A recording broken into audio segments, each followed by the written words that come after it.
안녕하세요. 별로 안녕하지 못한 인생을 살아온 40대 남자입니다. 죄를 지은 사람이 회개를 할 때 가장 먼저 해야 할 일은 뭘까요? 본인의 죄를 고백하는 일이죠. 유대 격언에 이런 말이 있는데, 아직 그대의 힘이 사라지기 전에 회개하라. 아직 빛이 사라지기 전에 기름을 부으라. 저는 오늘 제 앞에 빛이 사라지기 전에 이곳에 사연을 보냄으로써 기름을 부어 다시 한번 제 죄를 회개하려고 합니다. 제가 용서를 구해야 하는 사람은 바로 제 아내입니다. 정말 한평생 제게 일어난 일 중에 가장 기적적인 일이 바로 아내를 만나게 된 일이죠. 하지만 아내에게 있어서 저와의 만남이 기적은 아니어서 문제였습니다. 저희는 지금 생각해보면 참 어렸을 때 만났어요. 저는 20대 후반, 아내는 20대 초반이었죠. 그 당시 저는 고깃집 매니저로 일하고 있었는데 그 식당에 아내가 아르바이트로 들어오게 됐어요.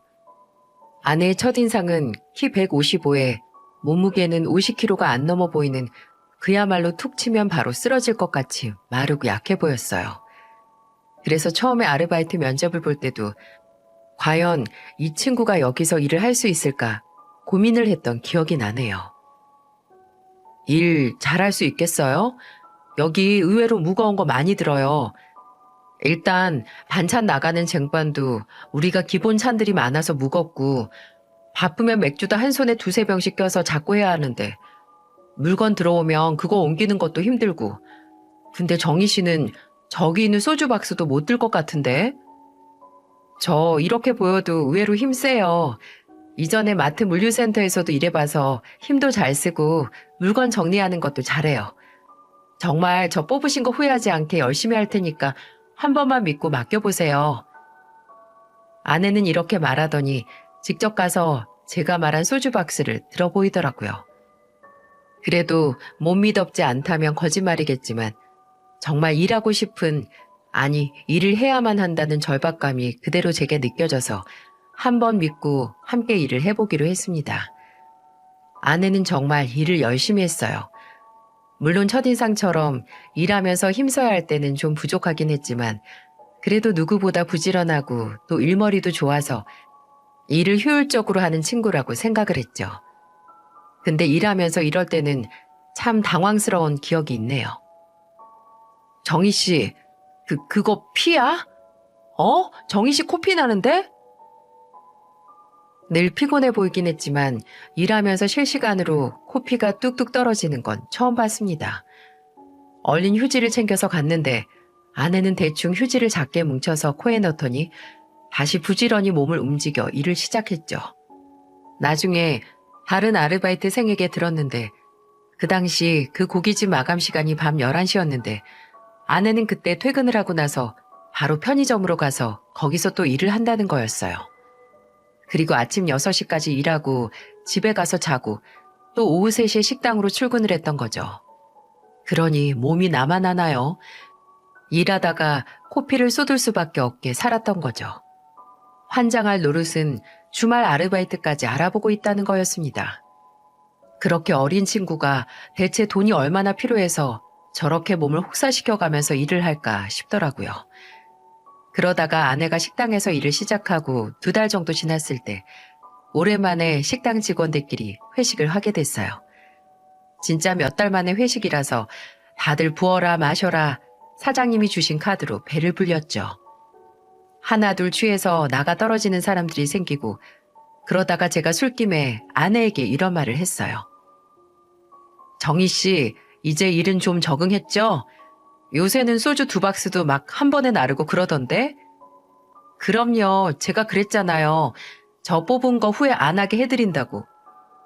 그러게요. 진짜 정희 씨랑 일하면서 단 한 번도 후회해 본 적이 없어. 어쩜 그렇게 일을 잘해? 근데 정희 씨, 너무 애쓰지 않아도 돼요. 사람이 어떻게 365일 24시간 빠릿빠릿해. 이제 우리 식당 사람들도 나도 사장님도 정희 씨 일 엄청 잘하는 거 아니까 조금 실수하고 또 늦장 부리고 해도 정희 씨가 열심히 일 안 하는 사람이라고 생각할 사람 아무도 없어요. 그러니까 이제는 좀 느긋하게 일해요. 그러다가 또 코피 쏟지 말고 제 딴에는 뭐 나이도 더 많고 일도 더 오래 한 선배로서 열심히 사는 아내에게 조금이라도 힘을 주기 위해 한 말이었거든요. 제가 뭣도 아니지만 그래도 같이 일하는 사람이 노력을 인정해주면 기분이 좋잖아요.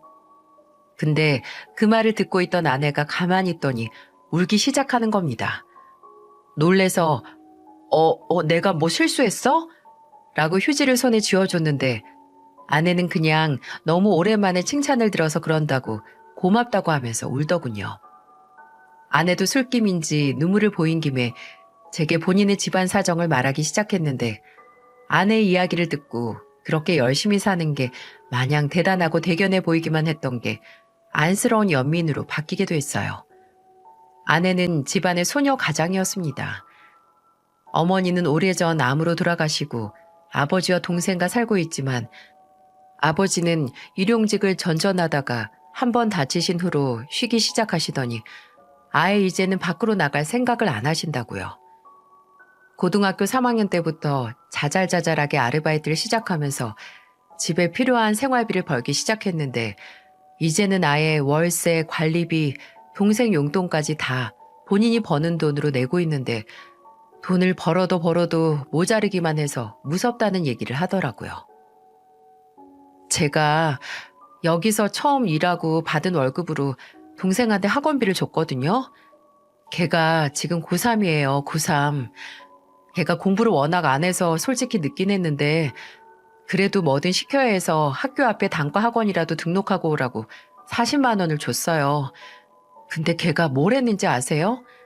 저한테는 학원 등록했다고 거짓말치고 지 친구들한테 PC방 쏘고 운동화 쏘고 지 가방 사고 옷 사고 심지어 술집 가서 술까지 지가 계산해서 그 돈을 글쎄 3일 만에 다 썼어요. 3일 만에. 진짜 그때 처음으로 동생을 때렸어요. 나보다 등치도 큰 애한테 몸을 던져서 때렸어요. 나는 그렇게 원해도 못 갔던 학원 너는 가라고 내가 일을 하루에 2개씩 하면서 돈 벌어줬더니 어떻게 그럴 수가 있어요? 나라면 누가 나 생각해서 그렇게 돈 벌어서 너 하고 싶은 거 네가 해야 하는 거 시켜주면 정말 너무 고맙고 감사해서 무릎 꿇고 다닐 거예요. 이럴 때마다 엄마가 계셨으면 좀 괜찮았을까? 엄마가 계셨다면 내 인생이 좀 바뀌었을까라는 생각만 들어서 더 비참해요. 제가 이런 생각할 때마다 엄마가 하늘에서 오시겠죠? 이때 이후로 아내에 대한 제 마음이 변하기 시작했어요. 그전에는 뭐 또래들보다 열심히 사는 직원 하나라고 생각했다면 이날 이후로는 그냥 계속 눈길이 가고 뭔가 아내가 조금이라도 덜 힘들었으면 좋겠다 싶더라고요. 그래서 휴게 시간에 쉬고 있으면 피로회복 음료 하나씩 사서 쉴 때 마시라고 주고 또 아내만 주면 부담스러워할까봐 몇 개 사서 직원들한테 다 돌리고 했습니다. 또 그 어린 나이에 마냥 일만 하는 게 신경이 쓰여서 문화상품권 몇 장 사서 아내에게는 선물로 받았는데 저는 쓸 일이 없다고 하면서 몇 장 쥐어주기도 했고요. 근데 나중에 그 문화상품권이 아내 한심한 남동생 손에 들어갔다는 걸 들었을 때는 아예 영화 티켓을 사서 줬습니다. 그 전에 했던 말 그대로 선물 받았는데 영화 보는 거 안 좋아한다고 하면서요. 그래서 아내는 저와 연애를 하기 전까지는 제가 영화 보는 걸 정말 안 좋아한다고 생각하고 있었어요. 제가 아내와 만나게 되면서 가장 하고 싶었던 일은 바로 아내가 일을 하나 그만두게 해주는 거였습니다. 그때까지도 아내는 밤에는 고깃집, 새벽에는 편의점 아르바이트를 하면서 매일매일 고단하게 보냈는데 저는 이제 조금이라도 그 짐을 제가 덜어주고 싶어서 아내에게 제 카드를 주면서 말했어요. 이제 생활비는 여기서 쓰고 편의점은 그만두라고요. 근데 아내는 그 카드를 마다하면서 어차피 본인 생활비는 얼마 안 되고 다 집에서 나가는 돈이 문제인데 그걸 제 돈으로 쓸 수 없다면서 괜찮다고 마음만 받겠다고 하더라고요. 그래도 일단 가지고만 있으라고 정말 돈이 필요할 때 위급할 때 쓰라고 했는데 연애 3년 동안 아내가 제 카드로 쓴 돈이 10만 원도 안 됐습니다. 그때는 뭔가 아내가 제게 의지를 안 해주는 것 같고 나를 안 믿는 건 아닌가 싶어서 서운하기도 했는데 나중에 아내에 대해 더 알게 됐을 때 알게 됐습니다. 아내는 그냥 그런 사람이라는 것을요. 아무리 힘들고 상황이 안 좋아도 연인, 가족 할 것 없이 뭐든 본인 손으로 해결을 해야 하는 그런 사람이요. 그런 아내 성격에 괜히 저 혼자 서운함을 느끼고 억지로 도움을 주려고 하는 것보단 그저 그런 아내의 성격 자체를 품어주고 아내가 조금 더 안정적인 상황에서 본인 손으로 문제를 해결할 수 있게 그 안정적인 상황을 만들어주는 그런 사람이 되고 싶었습니다. 저는 아내에게 편한 울타리가 되고 싶었어요. 그래서 연애 3년 후 프로포즈를 했고 저희는 저희만의 가정을 꾸릴 준비를 하게 됐죠. 솔직한 마음으로는 저는 얼른 아내를 아내의 집에서 구출하고 싶었어요. 정말 구출이라는 단어가 딱이었을 거예요. 장인어른, 처남 둘 다 몇 년 동안 아내가 버는 돈으로 살고 있었는데 곁에서 지켜보는 제 속이 그 몇 년 동안 터지고 있었죠. 그래서 얼른 결혼해서 아내가 그 두 사람을 떠나 자유로워지길 바랬습니다. 근데 평생 아내 옆에 기생해서 살던 기생충들이 숙주인 아내를 그냥 놔둘 리가 없었죠.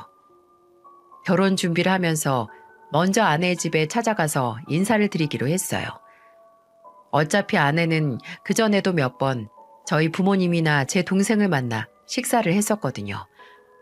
부모님은 아내를 좋아하셨고요. 근데 좀처럼 아내는 본인 가족에게 저를 안 보여줘서 결혼을 준비하면서 처음으로 처가에 갔던 거였어요. 그리고 역시 아내가 제게 본인의 가족을 최대한 늦게 보여준 이유가 있었습니다. 장인어른, 솔직히 장인어른이라고 부르고 싶지 않지만 아무튼 그분이 제게 처음 한 얘기는 우리 정이 잘 부탁한다, 우리 정이 고생시키지 마라 이런 얘기가 아니었어요. 김서방이 지금 어떤 애를 데리고 가는지 알아야 해. 정이 얘가 지금 우리 집 가장이자 기둥이야. 지금 김서방이 우리 집 기둥을 뽑아간다 이거야. 아, 저는 장인어른 귀한 장녀하고 결혼하는 줄 알았는데 기둥이라고 표현을 하시네요. 맞아요, 아빠. 무슨 말을 그렇게 해요. 내가 왜 기둥이야. 강훈이도 성인 된 지 한참이고 아버지도 아직 젊잖아요. 나야 뭘 해도 누나만큼 못하지. 매영, 우리 누나가 원래 고등학교 다닐 때부터 남자들이 아주 졸졸 쫓아다녔어요. 그거 몰랐죠? 그 고2 땐가 누나 좋다고 했던 놈들 중에 부모가 변호사인가 하는 형도 있었을걸요? 그렇게 집안 잘난 놈들 다 제치고 형한테 가는 거니까 형 고마워해야 한다고요. 아, 시끄럽고 그런 거 다 쓰잘데기 없어. 내 말은 우리 집 그 귀한 기둥 뽑아가는 거니까 뽑아가고 나서도 그냥 모른 척 하면 안 된다 이 말이야. 지금 정의가 내는 돈이 그 얼마냐? 집 관리비에 보험료에 생활비, 앞으로 몇 년간은 최소한 70만 원 정도는 집에 보내줘야 한다 이거야. 김서방, 이거 약속 못하면 나는 내 딸 못 줘. 아빠, 왜 내 생활비는 빼? 누나, 나도 자리 잡기 전까지 용돈 필요해. 정말 진절머리 나지 않나요? 저는 처음 만나서 고작 몇 시간도 안 되게 대화를 나눈 것뿐인데 이렇게 질리는데 아내는 그동안 이런 인간들 틈에서 이런 인간들을 먹여 살리느라 얼마나 힘들었을까 하는 생각에 머리가 아프고 가슴이 쩌릿했습니다. 뭐라고 한 소리를 하고 싶었지만 아내는 늘 참고 두 사람을 견뎌왔기에 차마 먼저 말은 못하고 아내 눈치를 보고 있었어요. 그런데 그때 아내가 단호한 목소리로 말했습니다. 야, 이강훈, 내가 왜 네 용돈을 줘? 이제 네가 벌어서 써. 네가 손이 없어, 발이 없어. 아니면 어디가 모자라? 할 게 없으면 나가서 건물이라도 지어서 벌어서 네 앞가림 해. 그리고 아빠도 그때 공사장에서 다리 다치신 후로 지금까지 계속 쉬고 계시잖아요. 다리뼈가 다 붓고 생활에 아무 지장이 없는데 아빠, 내가 아르바이트해서 좀 생활이 되는 것 같으니까 아예 눌러앉은 거잖아요. 일을 못하는 게 아니라. 아내가 몇 년간 쌓인 고함을 지르자 그 순간 집안이 조용해졌습니다. 잘 떠들던 장인어른도 처남도 입 뻥끗 못하고 아내를 바라보기만 했어요. 나 이제 두 사람 보호자 노릇 그만둘 거예요. 나도 내 인생이 있어. 언제까지 딸, 누나 등골 뽑아서 편하게 살 생각하지 말고 나가서 일해요. 일해서 제발 알아서 살아. 어? 제발. 나는 할 만큼 했으니까 이제 나 좀 놔주라고. 그리고 아내는 이 말을 수용하지 못하겠으면 결혼식에도 안 와도 된다고. 그리고 앞으로도 안 보고 살아도 되니까 그렇게 알라고 장인어른과 처남에게 통보를 했습니다. 근데 정말 정 떨어지는 게 저희 결혼식에 오긴 왔더라고요. 오긴 왔는데 결혼식 끝나고 아내 앞으로 들어온 축의금 들고 홀랑 날랐습니다. 아내는 친척도 얼마 없고 부를 친구들도 중학교, 고등학교 친구들 그리고 아르바이트 하면서 만난 지인 몇 명이 전부라서 다 해도 100만 원이 채 안 넘었거든요. 근데 그걸 딸이 가족을 책임지느라 사회생활 일찍 시작하면서 만난 사람들에게 받은 축하금을 들고 간 거예요. 아내는 마치 예상했던 사람처럼 그 돈으로 아버지나 동생 떨쳐냈다고 생각하면 싸게 먹힌 거다라고 하긴 했지만 그래도 그 쓸쓸한 눈빛이 저는 아직도 잊혀지지 않습니다. 그때 아내에게 프로포즈했던 날 했던 다짐을 다시 한번 되새겼죠. 어떤 일이 생겨도 나는 내 아내의 편이 될 거고 늘 든든하고 무너지지 않는 울타리가 되겠다고 말이죠. 하지만 제가 그 다짐을 끝까지 지켰다면 이런 사연을 보내지 않았겠죠. 다행히 결혼 후 아내는 저와 새로운 가정을 꾸려 안정적인 시간을 보냈습니다. 저희 부모님도 싹싹하고 똑부러진 아내를 좋아하셨고 또 아내의 아픈 과거마저 애틋하게 생각하셨던 터라 저희 부모님하고도 잘 지냈고요. 부모님은 아내가 감기에 걸렸다, 몸살에 걸렸다는 소식을 들으시면 제게 불같이 화를 내며 너는 정희가 아프기 전에 뭐 했어? 라고 혼을 내셨고 또 아내가 주방에 들어가 있거나 뭔가 정리하는 모습만 보셔도 제 등짝을 사정없이 때리시며 엉덩이가 무거워서 쓰겠냐고 정희 편하게 해주고 싶으면 엉덩이 가볍게 하라고 잔소리를 하셨죠. 그리고 결혼하고 7년 뒤 저희는 모은 돈으로 가게를 냈습니다. 물론 여기저기 돈을 끌어와 벌린 일이지만 그래도 저희는 결혼하기 전부터 나중에 돈 모아 식당 열어서 같이 일하자고 말했었거든요. 어쩌면 저희가 만난 곳이 식당이라서 더 그 장소에 애착이 갔나 봐요. 새롭게 연 식당도 돼지고기 전문점으로 고기도 팔고 안주로 구성된 요리도 파는 말 그대로 술집이었죠. 처음에 들어간 돈이 하도 많아서 인테리어 비용을 최소화했어야 했거든요. 그래서 안에 가스나 전기를 연결해야 하는 전문적인 인테리어 작업 빼고는 저랑 아내가 직접 했습니다. 도배도 둘이서 앞치마하고 페인트 사다가 칠하고 주방 안 타일 작업도 둘이서 타일 몇 개 깨가면서 했죠. 식당 안에 들일 가구도 전부 창고형 가구점에서 종일 돌아다녀 고르고 골라 정말 하루를 48시간처럼 썼었어요. 그래도 그때는 정말 힘든 줄도 모르고 피곤한지도 몰랐어요. 내부 공사하다가 안에서 둘이서 컵라면으로 끼니를 때우는데 아내도 저도 라면 한 젓가락 먹고 식당 안 둘러보고 또 한 젓가락 먹고 둘러보곤 했어요. 마치 그 식당이 세상에서 가장 맛있는 반찬이라도 된 것처럼 그냥 바라만 봐도 배가 불렀거든요. 이제 이곳에서 우리 둘이 함께 일해 돈 벌면서 애들 키울 생각을 하니까 벌써 부자가 된 것 같은 기분도 들었거든요. 그저 모든 순간이 벅차오르던 그런 시절이었네요. 출발은 나쁘지 않았습니다. 주방, 서빙, 평일 주말 나눠서 직원을 저와 아내 제외하고 7명 구해서 식당을 오픈했고 예전에 함께 동고동락한 식당 직원들도 오픈 첫날 와서 응원해주고 매출을 올려주고 갔어요. 주변에 대학교가 있어서 학생들이 자주 찾아왔었죠. 식당 열고 나서 첫 매출도 목표로 한 매출을 찍었었고 정말 이제는 나나 우리 가족에게 좋은 일만 있겠구나 했습니다. 근데 왜 인생은 제게 쌓아 올리는 건 어렵고 힘들지만 그게 무너지는 건 한순간이라는 걸 알려줬을까요? 제 인생에 있어서 최악의 시기가 찾아왔습니다. 전국, 아니 전 세계를 휘청이게 한 그 시국이 시작이 된 거죠. 사람들은 마스크를 쓰고 다니기 시작했고 방역이나 위생에 대한 기준이 철저해져 갔죠. 초반에는 저도 여느 사람들처럼 그냥 지나가겠지 했는데 이게 지금 현재까지 우리의 인생에 이리도 밀접한 영향을 끼칠지 몰랐습니다. 시국이 좀처럼 회복이 안 되고 여러분도 아시다시피 상황은 점점 악화됐어요. 저희 식당도 크게 타격을 입었고요.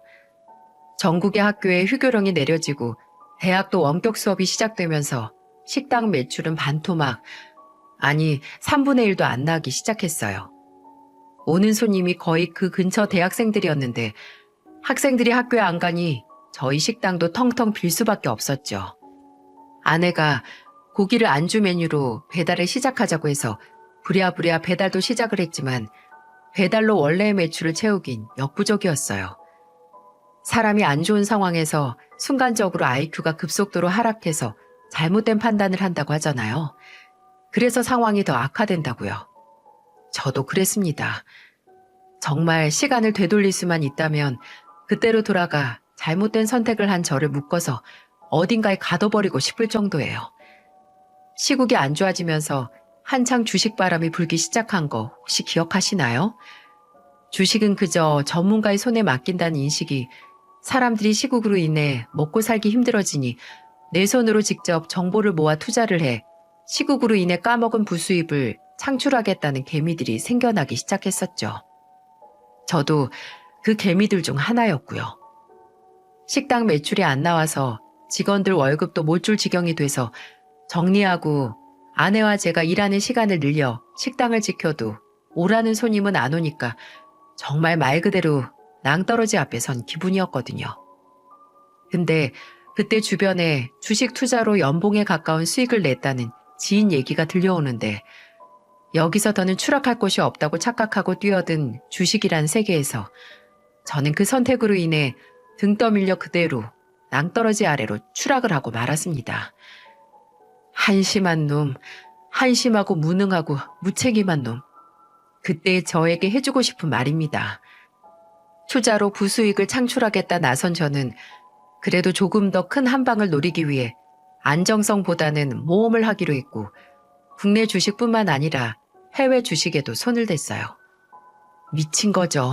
미친 겁니다.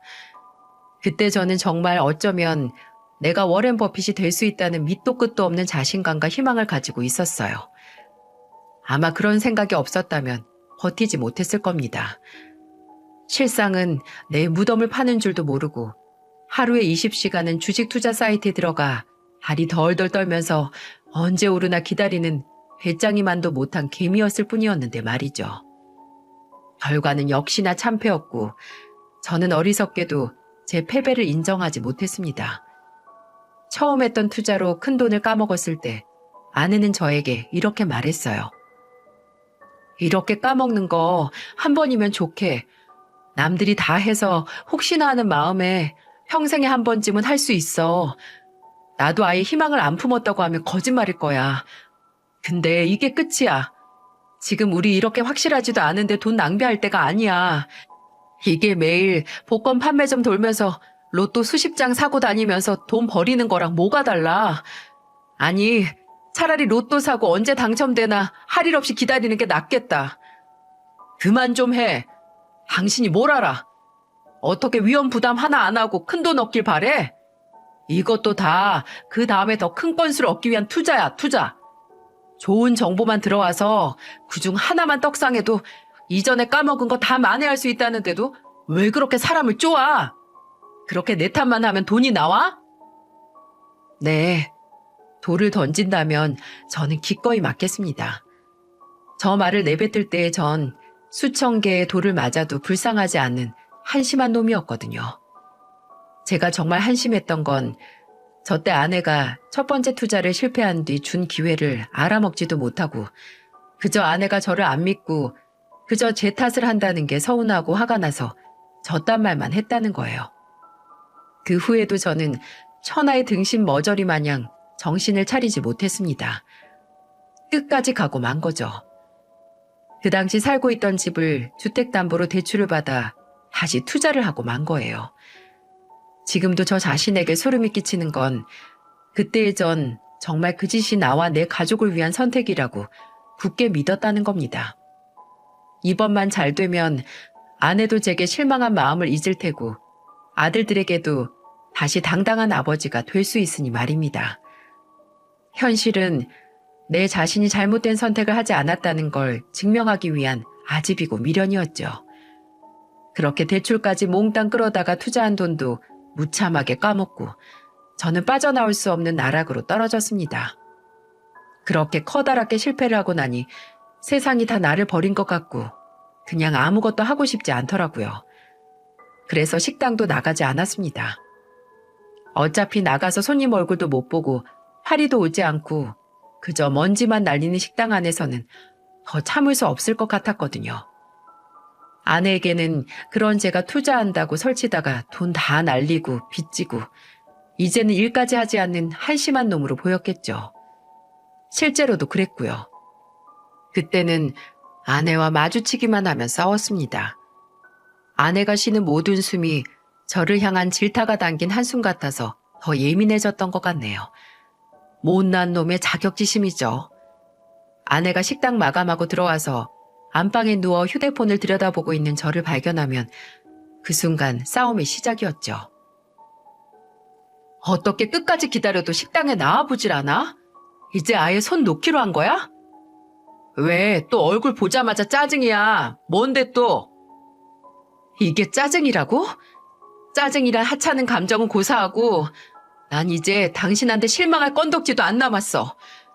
돈을 그렇게 퍼다 버렸으면 어떻게든 일해서 메꿔야 할 생각을 해야 하는 거 아니야? 나와서 서빙을 하든 불을 갈든 날파리 날리는 식당이 넌더리가 나면 차라리 대리운전을 하든 일용직 센터에 나가서 뭐라든 해야 하는 거 아니야? 일은 일대로 벌려놓고 나 몰라라 매일 집에서 놀면 당신이 진 빚이 단돈 10원이라도 사라지냐고. 아, 소리 좀 그만 질러. 나는 뭐 마음이 편해서 집에 있는 줄 알아? 나도 힘들어.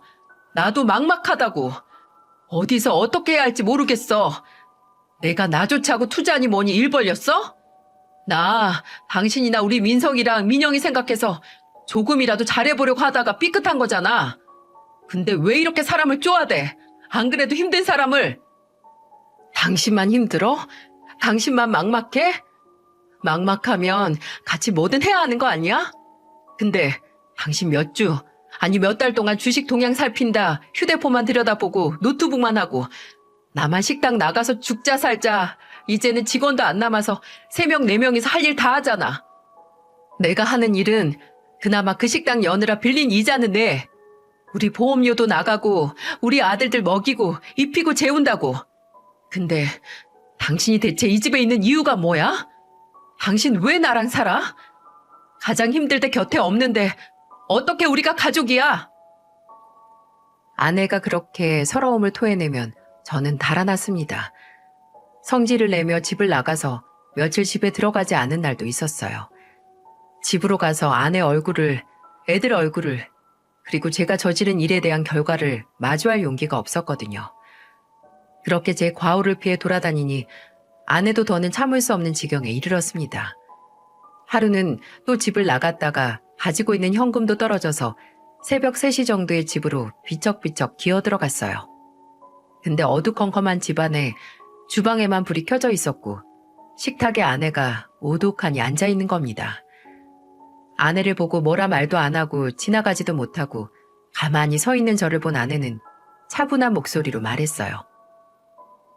당신 집 나가고 3일 동안 언제 들어오나 오늘은 들어올까 하고 밤부터 새벽까지 여기서 기다렸어. 근데 이제야 오네.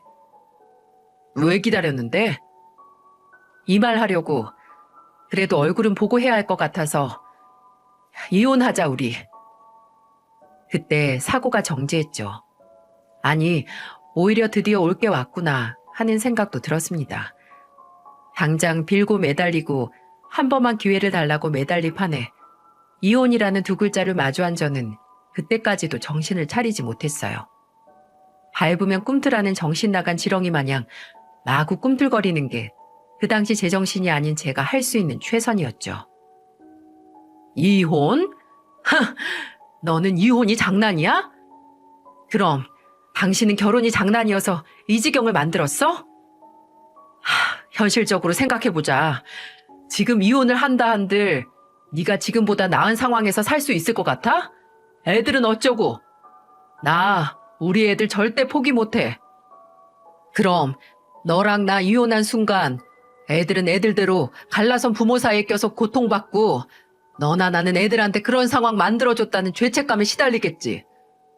상관없어. 뭐? 상관없다고? 그리고 너도 알다시피 나 이혼하면서 너한테 나눠줄 재산도 없어. 나눠줄 빚은 있겠지. 근데도 이혼하는 게 더 나을 것 같냐? 상관없어. 당신이랑 뭘 하든 이혼하는 게 지금 나한텐 최선이야. 너 정말 현실 파악이 안 된다. 여자 혼자 애들 키우면서 돈벌이까지 한다는 게 현실에서 얼마나. 뭐든 좋다고 뭐든 상관없다니까? 평생 당신한테 얼마 남지도 않은 정 탈탈 털려가면서 실망만 하면서 사는 것보다 차라리 이혼해서 비참해지는 게 더 나아. 그러니까 제발 나 좀 놔줘. 다른 거 아무것도 안 바랄 테니까 당신 나한테 이 정도는 해줄 수 있잖아. 그때 말문이 턱하고 막히고 숨통도 함께 막히는 기분이 들었습니다. 아내는 어차피 나눌 것도 남지 않았으니 깔끔하게 협의 이혼을 하자고 했어요. 그 편이 애들도 덜 상처를 받을 거라고요. 그래도 제가 생각을 정리할 시간을 줄 테니까 되도록 빨리 결정을 하자고 하더군요.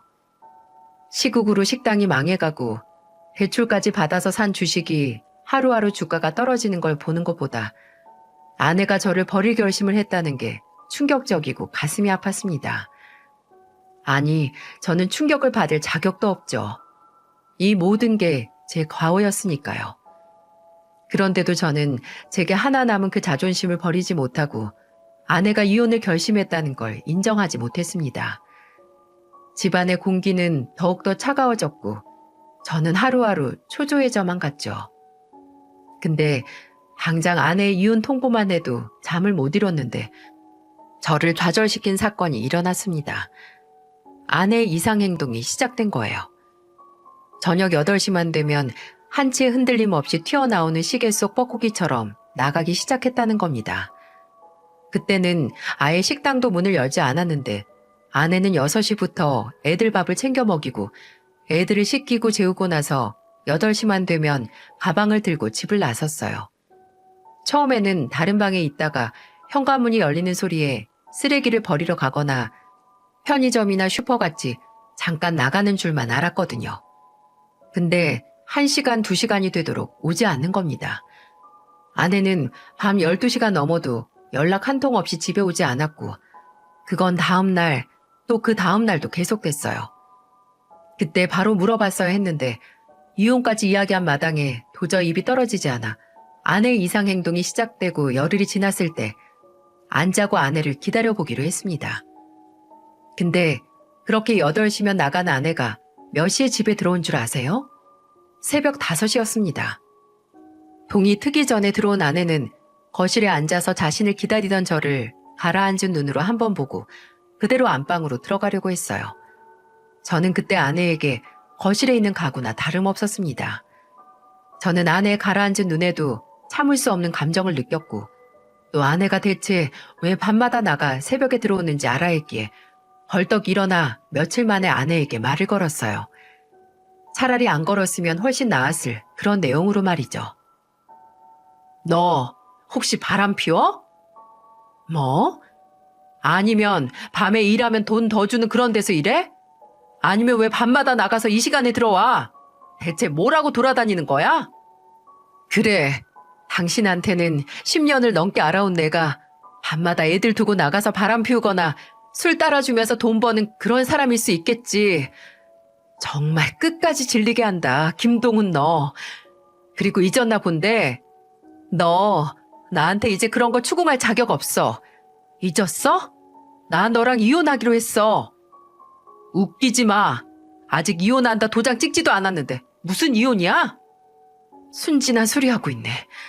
이혼 도장에 도장 찍어야만 끝난 관계 같아? 내가 김동훈 너하고 이혼하겠다고 생각을 했을 때부터 이미 우리는 끝났어. 그러니까 괜한 시간 낭비하면서 사람 더 질리게 하지 마. 제발, 제발 끝이라도 힘 안 들이고 좋게 끝내자. 어? 여러분께서 저를 구제할 길이 없는 천하의 등신으로 생각하시겠지만 저는 정말 등신이 맞았고 이때까지도 아내의 바람을 진지하게 의심했습니다. 어쩌면 다른 상대가 생긴 게 아니라면 이렇게 단호하게 나를 내칠 수 없다는 헛된 생각 때문일지도 모르겠어요. 꼴에 아직도 자존심이 있어서 주변에 말도 못하고 인터넷에 아내 외도에 대한 검색을 하기 시작했어요. 참, 전국에 아내가 바람 피울까 의심하고 전전긍긍하는 유부남들 많더라고요. 저처럼 애초에 아내에게 서운하고 실망할 일 많이 만든 사람들이 많았겠죠. 한동안 저와 같은 처지의 글들을 읽어 내려가다가 확실치 않다면 모든 증거를 찾으라는 글을 발견했습니다. 주로 아내 차 블랙박스에 설치된 내부 오디오 파일로 증거를 잡는다고 하는데 아내는 나갈 때 차키를 따로 챙겨 나가지 않아서 아무래도 그 방법은 안 될 것 같더라고요. 그래서 블랙박스가 아닌 따로 녹음기를 구입해서 아내가 매일 가지고 다니는 가방 안에 숨겨 아내가 나가서 무슨 일을 하는지 알아볼 계획이었어요. 아내가 가방 안에서 녹음기를 발견하면 안 되니까 겉으로만 봐서는 펜으로 생긴 녹음기를 주문해 사서 아내가 샤워를 하는 동안 가방 안주머니에 잘 넣어놨습니다. 그리고 아내가 이 사실을 까맣게 모른 채 다시 8시가 돼서 나갔을 때 또다시 뜬 눈으로 밤을 지새웠습니다. 여느 때와 같이 새벽에 아내가 들어오는 소리가 들렸는데 아내가 잘 때 몰래 녹음기를 빼내긴 했어도 도저히 아내가 있는 집에서 들을 수가 없더라고요. 그래서 또다시 8시가 되고 아내가 집을 나섰을 때 맥주 한 캔을 비운 다음 회수한 녹음기를 틀어 녹음된 내용에 귀를 기울였습니다. 그 녹음 내용을 들은 전 태어나서 처음으로 후회를 했어요.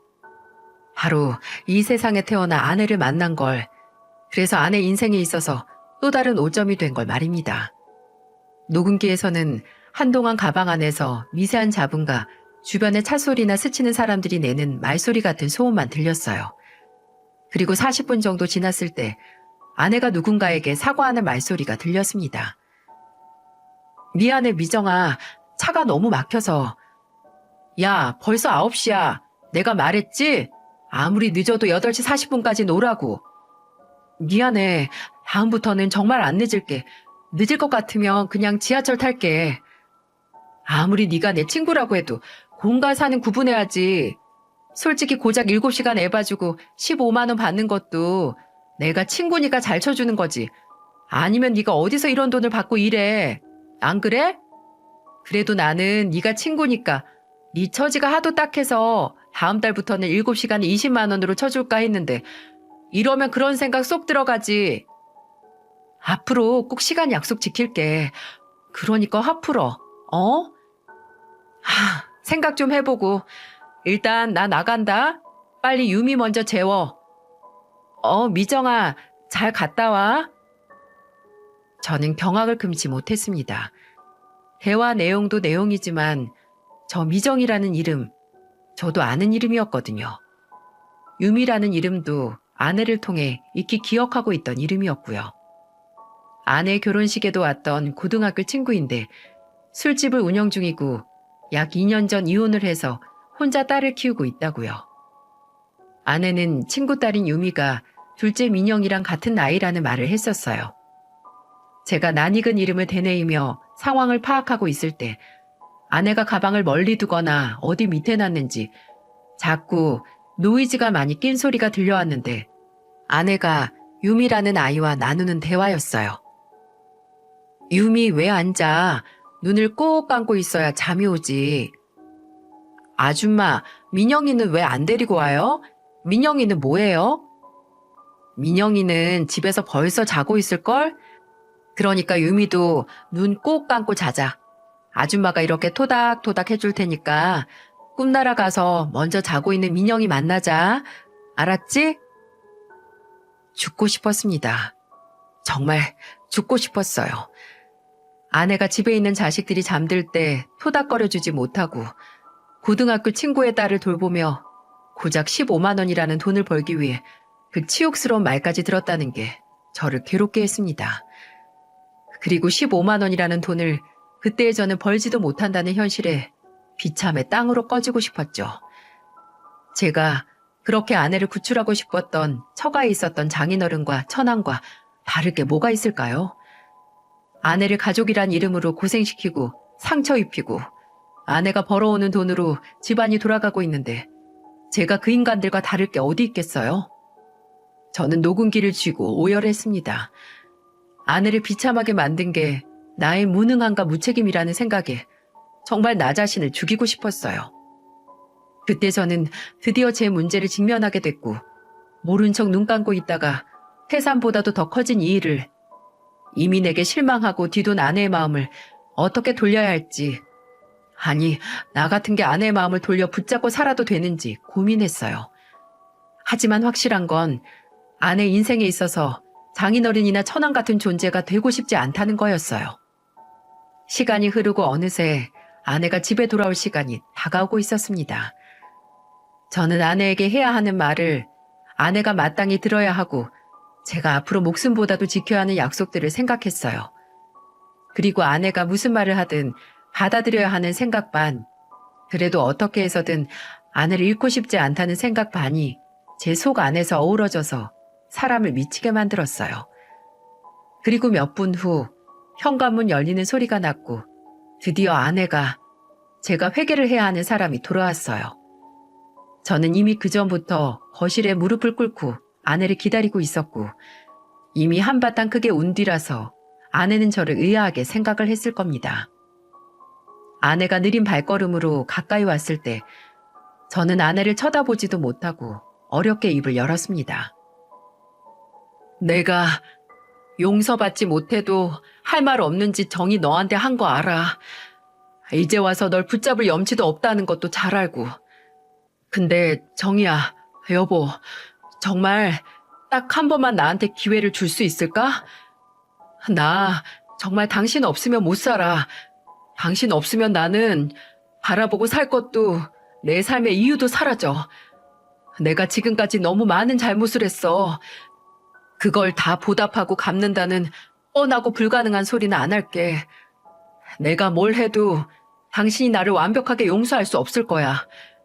얼굴을 마주 보다가 갑자기 확 치밀어 오를 때가 있을 거고 또 얼굴 보다가 괜히 짜증이 나서 나 쥐어 패고 싶을 때도 있을 수 있어.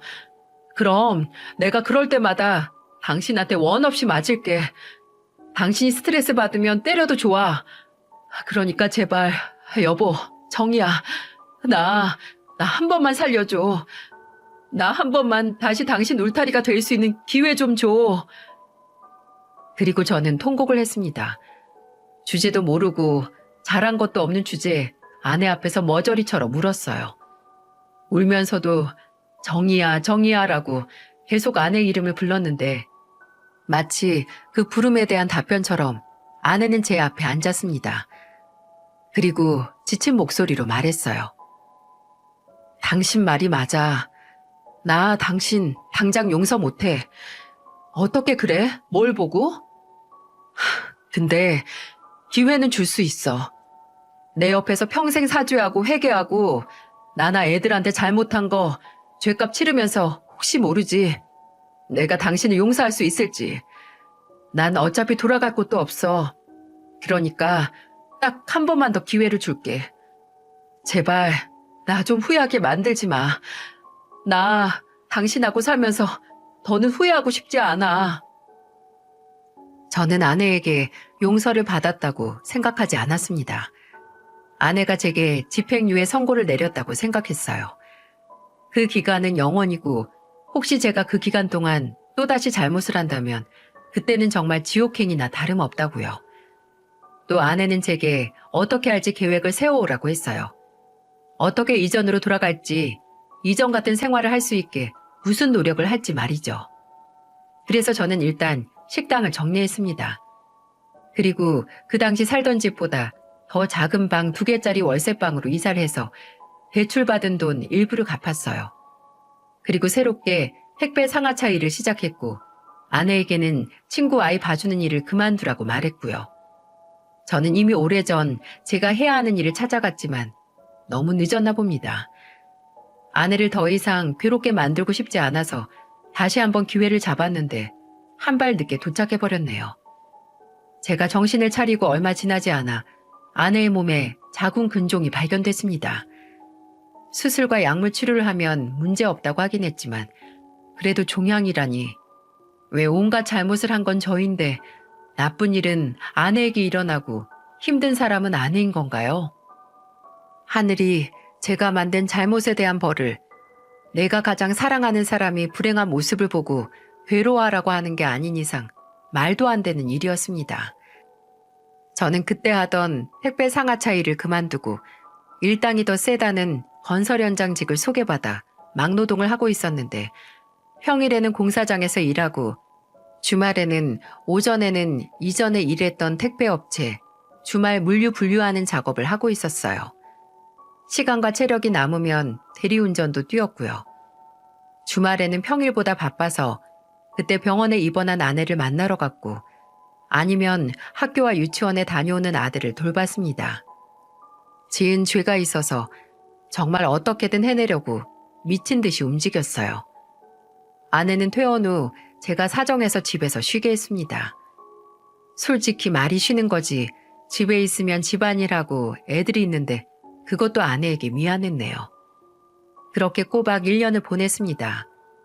꾸준히 남은 빚을 갚았고 아직 갈 길이 멀긴 하지만 그래도 올해 방 하나 더 있는 집으로 이사할 예정이랍니다. 물론 월세이긴 하지만 그래도 아들들에게 각자의 방을 줄 여유가 생겼다는 게 마냥 다행이라는 생각만 드네요. 1년 전만 해도 어떻게 이 터널을 지나오나 했는데 제게 하나 남은 게 자존심이라고 생각해서 뻗대고 잡지 않던 아내의 손을 붙들고 나니 그 긴 터널의 끝이 보이기 시작했습니다. 지금도 아내는 종종 제 얼굴을 보고 있다가 한 번씩 주먹으로 어깨나 가슴팍을 퍽 하고 칠 때가 있어요. 아마 이전 죽이고 싶을 정도로 미운 그때의 제가 기억이 나서 치밀어 오르는 거겠죠. 근데 저는 아내가 그렇게 때려주는 게 정말 다행이고 고맙기까지 합니다. 아내가 화가 나면 나를 때려도 좋다고 했던 말을 들어준 거고 또 그렇게 해서 화를 참는 노력을 하고 있다는 거니까 저에 대한 일말의 애정이 남아있다는 걸 확인하는 것만 같았거든요. 평생 아내에게 맞아도 좋으니까 제발 이 순간이 영원하기만 했으면 좋겠습니다. 결혼에 있어서 가장 쓸데없고 경계해야 하는 건 바로 자존심인 것 같아요. 괜한 자존심을 내세워서 왜 이 사람이 내 노력을 몰라주고 나를 믿어주지 않고 내 탓만 한다고 느껴지면 그때부터 한도 끝도 없는 증오의 나락으로 떨어지는 것 같거든요. 근데 아내에게 먼저 믿음을 빼앗아간 건 바로 저였습니다. 믿음은 그저 말로만 믿어달라고 하는 게 아니라 먼저 행동으로써 신뢰할 수 있는 이유를 줘야 하는데 그 믿음을 홀랑 날리고 왜 날 안 믿어주냐고 떼나 쓰다니 당장 눈앞에서 치워버릴 만큼 실망할 수밖에요. 아직 제게는 제가 아내에게서 빼앗아간 믿음을 다시 행동으로써 채워야 할 날이 많이 남아 있습니다. 그리고 저희가 처음 만난 그 순간 그 식당에서 아내가 제게 본인을 선택한 걸 후회하지 않는다는 약속을 하고 정말 그 약속을 끝까지 지킨 것처럼 저도 앞으로 제게 기회를 준 걸 후회하지 않게 해주겠다는 약속을 꼭 지키고 싶습니다. 제 인생에 있어서 가장 소중한 걸 잃을 뻔했으니 어떻게든 악착같이 지켜내고 싶으니까요. 부디 세상에 있는 모든 부부들이 행복했으면 좋겠습니다. 과오는 부끄러워해야 하지만 과오를 회개하는 건 부끄러워하지 말라는 말처럼 부부 사이의 잘못을 인정하고 최선을 다해 사과를 하고 용서를 구하는 것만 가능하다면 어렵지 않은 일이라고 믿고 저와 제 아내가 그 말을 증명하는 부부가 될 수 있게 앞으로도 꾸준히 아내에게 제 죄를 회개하며 더 열심히 살 겁니다. 이야기를 들어주셔서 감사합니다. 마지막으로 늘 미안하고 또 그만큼 사랑하는 제 아내에게 이 사연으로 제 마음을 전달하고 싶습니다.